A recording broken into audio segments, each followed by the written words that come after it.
Good day, everybody. I'm Dr. Muhammad Abu Salim, consultant neonatologist, and I'm going to talk about a very important subject to all the neonatal staff. It is neonatal encephalopathy. Now, before going to the details of this scenario, this case, I would like to start with a case scenario that is somewhat familiar to most of us. A 32-year-old lady, gravida 2, para 1 woman. She came with history of previous cesarean section at term. She came in labor for the past 4 hours. Well, this lady suddenly complained of sudden excruciating abdominal pain and became hypotensive with fetal heart rate, which was undetectable. An emergency CS is performed under general anesthesia, and the lady was found to have abrupt shock placenta. The baby is brought to the resuscitator. Initial assessment revealed an unresponsive floppy infant with no respiratory effort and a heart rate of 80 beats per minute. Resuscitation is undertaken. Subsequent Apgar scores were 1, 4, and 7 at 1, 5, and 10 minutes, respectively. The cord pH came arterial 6.68 and venous 6.75. The baby is transferred to the NICU for further care. Now, this is, as you said, it's not an uncommon problem, and worldwide the prevalence of these cases is totally different from one area to another because of differences in the definition of these cases.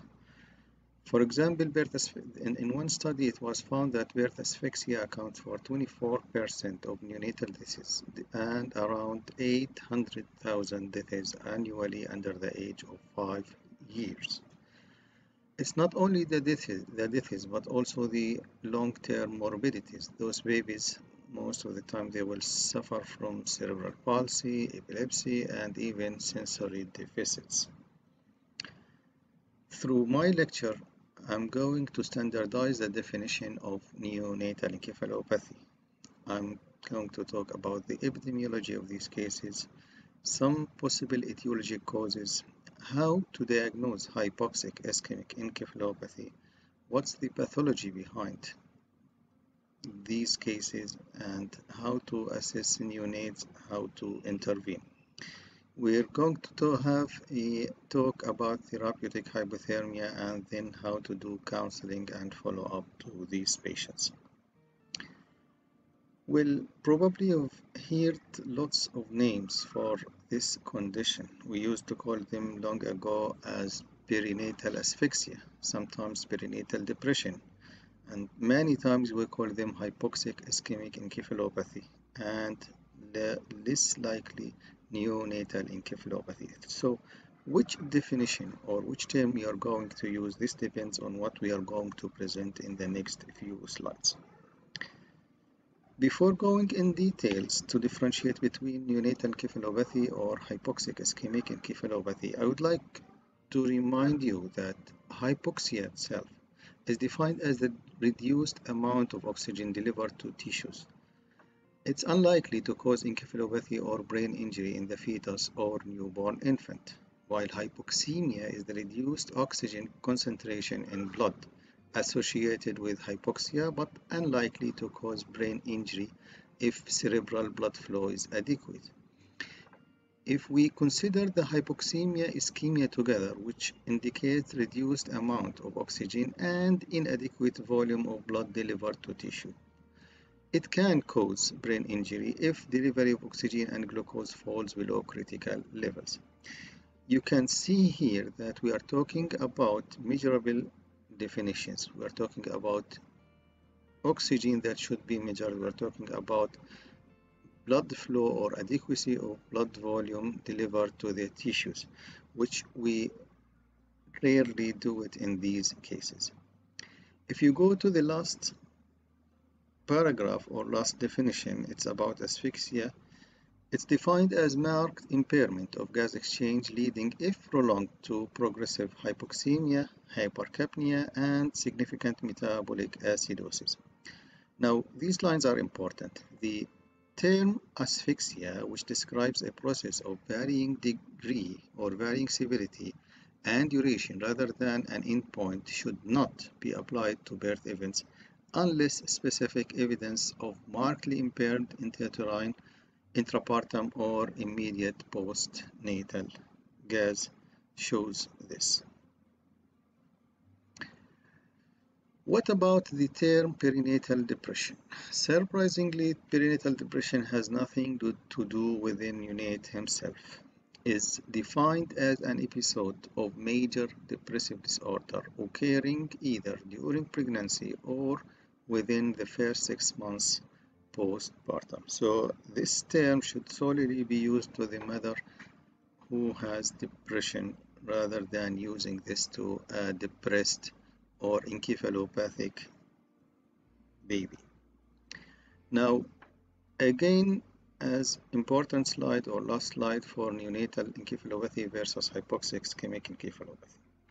Why do we use neonatal encephalopathy but not hypoxic ischemic encephalopathy? We often do not know when hypoxia or ischemia is indeed the cause of neonatal encephalopathy. We do not need to use etiologic labels for disease entities, and we create obstacles for research by assuming etiology. We might do harm by attributing a cause, which is hypoxia ischemia, to a disorder, which is encephalopathy, without having measured cerebral oxygenation and blood flow.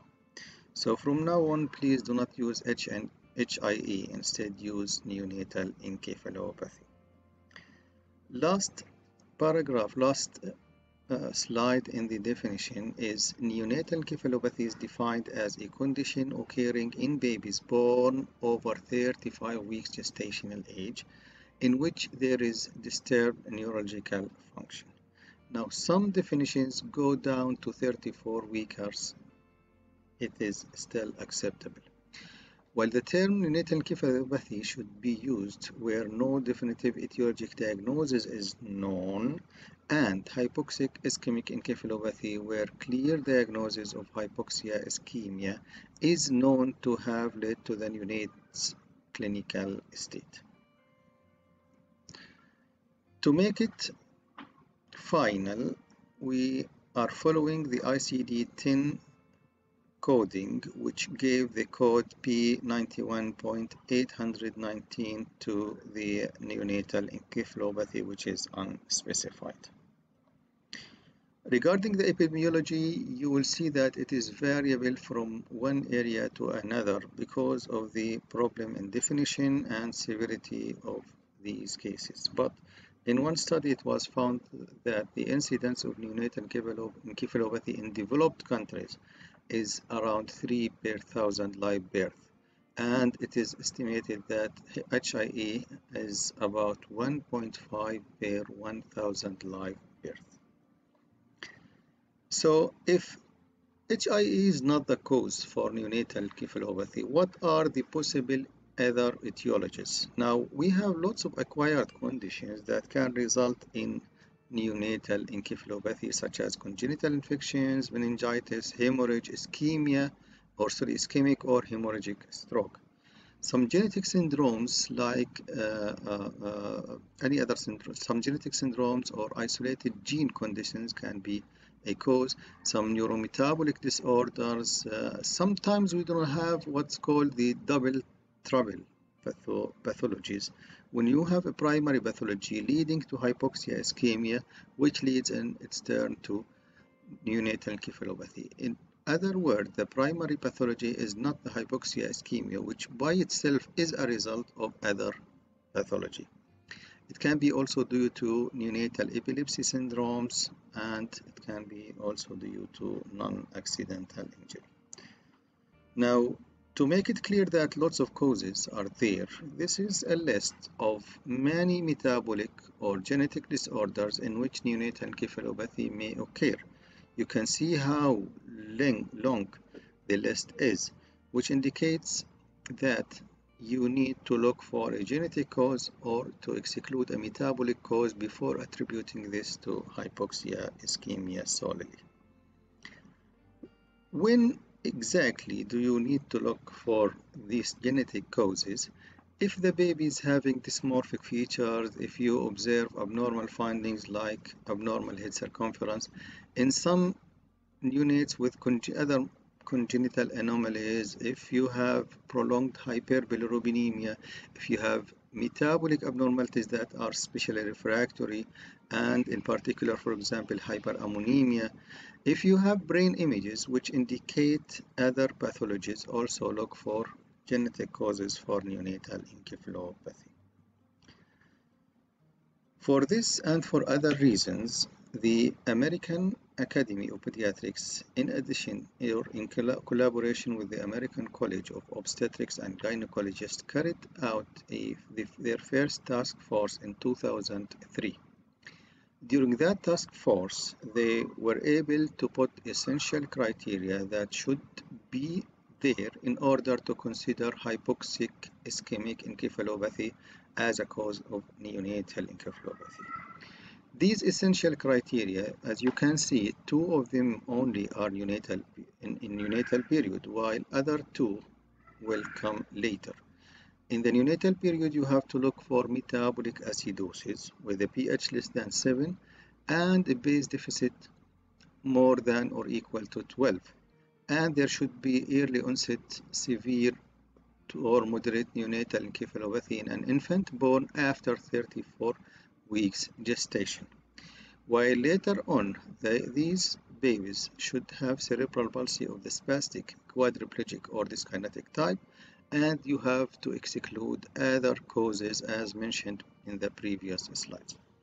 They also managed to put some suggestive criteria, and I would like to draw your attention that APGAR score is not an essential criteria, but it's only a suggestive criteria for hypoxic ischemic encephalopathy. Now, this task force has been carried out again in the second edition in 2010, which is a lengthy presentation and beyond our lecture, but it emphasized the previous points in addition to further points in order to study these cases. As a pathology or pathophysiological pathways in these cases, maybe it's lengthy, but you have to understand that when we have a hypoxic or ischemic event, we will have anaerobic glycolysis, which will result in decreased energy production, increased lactate production, and increased release of adenosine. These mechanisms will end up by forming free radicals, and these free radicals are toxic to the brain and will stimulate the cascade of apoptosis and cell death. What's important in pathophysiology to understand is that we have what's called a therapeutic window. This therapeutic window is very important, and it is the time between the insult and the stimulation of the secondary phase. While we all know that the primary energy failure starts within minutes, and it is unpreventable from a neonatal point of view, I mean, it's characterized by the immediate cell death, which is a necrotic cell death, after which there will be a reperfusion injury, and after some time the cascade of the secondary phase will start. So from time of insult until the secondary phase starts, we have about 6 to 72 hours. This is the golden period or the window period to start our therapeutic hypothermia, and this is the basis behind starting therapeutic hypothermia before 6 hours of age in order to be able to prevent the occurrence of the secondary phase. Starting from resuscitation, there is actually clear guideline that we have to be strict to the neonatal resuscitation guidelines or programs we have in our institution. But nowadays we have two issues in discussion during resuscitation. The first one is the delayed umbilical cord clamping, and the second one, the 100% or the use of 100% oxygen. We know that immediate umbilical cord clamping is still recommended in cases we need immediate resuscitation of the baby, such as the case of neonatal encephalopathy.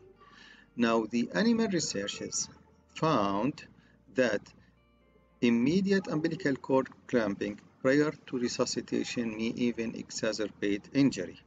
And they also found that resuscitation prior to umbilical cord clamping confers severe hemodynamic advantages. So these points indicate that there is a possibility of delayed cord clamping in cases of neonatal encephalopathy. What about oxygen? We know that if the baby persistently is having a heart rate less than 60 after starting or after giving 30 seconds of positive pressure ventilation, it's an indication to start chest compression in coordination with positive pressure ventilation and to increase the oxygen to 100%. Actually, this is also questionable because this will increase the burden of oxygen toxicity. After resuscitation, we need further assessment of the baby, and this assessment I will present it shortly in brief, and I divided this into clinical assessment, laboratory assessment, neurophysiology, and neuroimaging assessment. The best clinical assessment comes from the what's known to everybody, that's Sarnat stage. We have 3 stages of encephalopathy by physical examination. In stage 1, the baby will be characteristically hyper alert and having normal activity, while in stage 2 the baby will be lethargic, obtunded, and he has decreased activity. In stage 3 the baby will be stupor or in coma, and he has absent activity. Another important clinical sign is mydriasis, which occurs in stage 1, while in stage 2 baby will be having meiosis, and in stage 3 this condition is variable. Of course, we have lots of other differentiating signs and symptoms. You can refer to Sarnat stage in order to differentiate these stages from others. A very important thing to know is that in stage 1 there should be no seizures, and in stage 3 seizures are uncommon. So the presence of seizures usually goes with stage 2. Why it's important to stage these babies? For 2 reasons. One is for diagnostic purposes, and it will indicate the need for therapeutic hypothermia. As you know, stage 2 and 3 are treated with therapeutic hypothermia, while stage 1 is not an indication to therapeutic hypothermia. Now, for laboratory and other studies, I would like to emphasize the point that those babies should undergo full laboratory evaluation upon delivery, and this should include CBC, differential serum electrolyte, blood urea nitrogen, creatinine, liver enzymes, blood gas. And for blood gas in particular, it is preferable to do a blood gas in the first hour of life, because if you can review any guideline, it will tell you that they will depend upon starting therapeutic hypothermia on either the cord pH or a blood gas that's done in the first hour of life. In addition to these, we would like to request cardiac enzymes, coagulation panel, blood culture, echocardiography, renal and hepatic ultrasound, and metabolic workup, which is very important in order to exclude other causes. Now, I know that EEG may look difficult for some, but amplitude integrated EEG is the sole responsibility of the neonatal staff. I'll make it easy for you, and it is easy actually. Now, we have either normal, moderate abnormal, or severely abnormal. 2 things are needed to say that this trace is normal. First, the lower margin should be above 5, and the upper margin should be above 10. So if you have, for example, here the lowest margin here is still above 5, while the upper margin is above 10, and this is normal. What about moderately abnormal? In moderately abnormal, while the while the upper margin is still above 10, the lower margin drops below 5. As you can see here, the upper margin is still above 10, while the lower margin dropped below 5. You can see here two different examples when we have discontinuous normal voltage and burst suppression. Both of them are abnormal and both of them indicate moderately abnormal tracing. In the severely abnormal, we should have the lower margin below 5 and the upper margin below 10. We can see two examples here when you have low voltage and when you have flat trace. So in addition to this, the amplitude integrated EEG is helpful in detecting subclinical seizures, which can indicate that the baby is in stage 2 or 3. Conventional EEG is still important, although it might not be available to some of the centers. The conventional EEG can show burst suppression, low voltage, and flat trace in the EEG of term neonates with HIE most accurately predict long-term neurodevelopmental outcomes. What about neuroimaging? Ultrasound has limited benefits in these cases. Brain CT can be helpful if you are looking for traumatic delivery, but the standard is the brain MRI studies. What's the ideal time to request brain MRI? Ideally, we should have 2 magnetic resonance scans. The first one should be within 24 to 48 hours of life. And here proton spectroscopy is the most sensitive magnetic resonance technique at this time, while the second scan should be undertaken at 7 to 10 days of age. And at this time, diffusion imaging, T2 weighted imaging, and T1 weighted sequences are preferred for detecting brain injury. If we do not have the facility to do 2 scans, a single scan at the end of the first week may delineate the injury but will make it difficult for timing. That's why if you have only one MRI scan that can be obtained, a scan at 3 to 4 days is recommended because it can help establish timing, extent, and severity of injury. Now we'll talk about therapeutic hypothermia. We need to know how hypothermia works, and we need to know the evidence behind the use of therapeutic hypothermia. Now, the postulated mechanisms of therapeutic hypothermia includes modify cells programmed for apoptosis leading to their survival, or reducing cerebral metabolic rate, or attenuating the release of excitatory amino acids like glutamine and dopamine, ameliorating the ischemia impaired uptake of glutamine, and lowering production of toxic nitric oxide and free radicals. Now, this forest plot can show you clearly that there are many studies carried out, including Lee, Zhu, Neo, NICHD, ICE, Topi, CoolCap. They all studied the benefits of therapeutic hypothermia in what's called the combined rates of death and disability. You can see here that the total shows a favorable outcome with therapeutic hypothermia. Now, what about the protocols or the guidelines of hypothermia? Is there a potential for improvement? Yes, but recent studies also suggest that current protocols for therapeutic hypothermia are near optimal, and that the key to better neurodevelopmental outcome is earlier diagnosis and initiation of hypothermia after birth. Still, there are some unresolved issues regarding therapeutic hypothermia. For example, shall we use it more than 72 hours? It is still under study.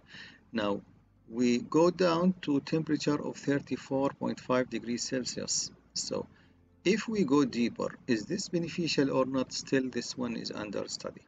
And what about starting earlier? We know that we should start it before 6 hours of life. What if we start it as early as 3 hours, for example, or 2 hours of life? Is this beneficial or not? Or does the outcome differ from babies who started, who has been started at 2 hours, for example, versus 4 hours of life? Now, also a debate about shall we start hypothermia for cases of mild neonatal encephalopathy. I think the evidence for this is emerging nowadays and it might be standard of care in the future. Now, about counseling parents for these cases, I would like to emphasize these following points. Never blame someone else. Don't ever say that this is hypoxic ischemic encephalopathy due to that sentinel event or some delayed management by obstetrician or by whoever. Always wait and look for the exact cause. Then you have to involve other disciplines. This is very important in counseling these parents. You have to inform them and to follow them for at least 2 years as a neonatologist, and you have to follow them by neurology. You have to provide social support to parents, and don't forget to follow the results of advanced lab if you are sending metabolic or genetic study. Finally, as take-home message, please remember that these cases are defined as neonatal encephalopathy, which is a clinical term that is applicable to a baby who's more than 35 weeks with impaired respiratory and neurological function. Remember that golden hour management is very important and can save the baby's life. Remember to start therapeutic hypothermia within 6 hours of life. Remember to exclude other causes and provide long-term follow-up. Thank you.